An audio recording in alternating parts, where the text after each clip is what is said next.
Yaasiin Cabdullaahi Farey, agaasimihii hore ee hay'adda nabad sugidda iyo sirdoonka qaranka ee NISA, haatan xildhibaan ka tirsan Golaha Shacabka ee Soomaaliya ayaa soo saaray bayaan dheer oo uu ku difaacay xukuumadda sida wadajirka ay u soo dhiseen madaxweynaha Soomaaliya Xasan Sheekh Maxamuud iyo ra'iisul wasaarihiisa Xamse Cabdi Barre.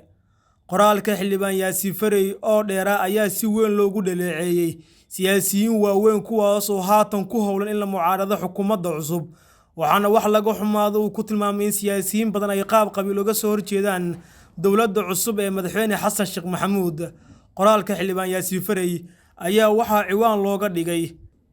shalay, maanta iyo beri, xasuus iyo xisaab ha jirto. Qoraalka Yaasiin Farey ayaa sidoo kale waxaa lagu bilaabay dowladnimada Soomaaliya marnaba ma dhicin in lagu mucaarado qaab qabiilaysan, qowmiyadaysan oo jufaysan, waxaase dhici jirtay in shakhsiyaad dana siyaasadeed leh ay ka soo horjeestaan iyagoona jirin qowmiyad iyo jufo ay waqtigaas raacsan yihiin.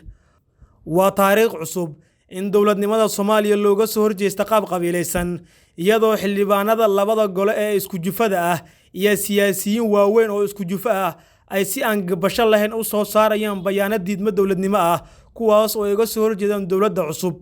ayuu ku yiri qayb ka mid ah qoraalkiisa xildhibaan Yaasiin Cabdullaahi Farey.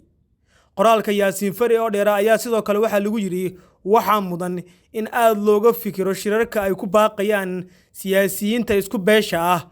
waxa la ifinayana waa toosh shalay dansana maanta ayaase aragna, ayuu qoraalkiisa qayb ka mid ah ku sheegay Yaasiin Farey. Sidoo kale qaybaha dambe ee qoraalka xildhibaan Yaasiin Cabdullaahi Farey ayaa waxaa lagu yiri mustaqbalka waxa ay la tahay walaalaha hawshan ku howlan bartilmaameedkoodu inuu yahay mid hadaf la'aan ah, soona afjaraya hamigooda siyaasadeed ee xulufaysiga, hankooda wadaninimo iyo is-aaminaadda bulsho ee kala dhexeeya beelaha kale iyo qowmiyadaha kale ee Soomaaliyeed. Hadalka xildhibaanka ayaa jawaab u ah war qoraal ah misna wadajir ah oo dhowaan ka soo baxay madaxweyne ku-xigeenada labada maamul ee Galmudug iyo Jubbaland, kuwaas oo sheegay in saamiga beeshooda ee golaha wasiirada ay tahay mid sidkan, waxaana ay ku baaqeen in shir weyn ay isugu yimaadaan beelaha iyagu ay matalaan.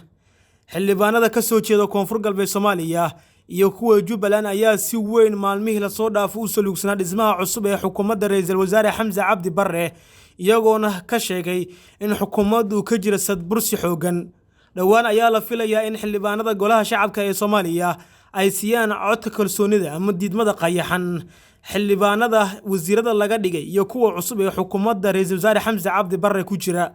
Haddaba daawade, sideed u aragtaa qoraalka ciwaanka looga dhigay shalay, maanta iyo beri, xasuus iyo xisaab ha jirto? Waa qoraalka xildhibaan Yaasiin Farey. Fadlan aragtada noogu reeb qaybta hoose ee warbixintan.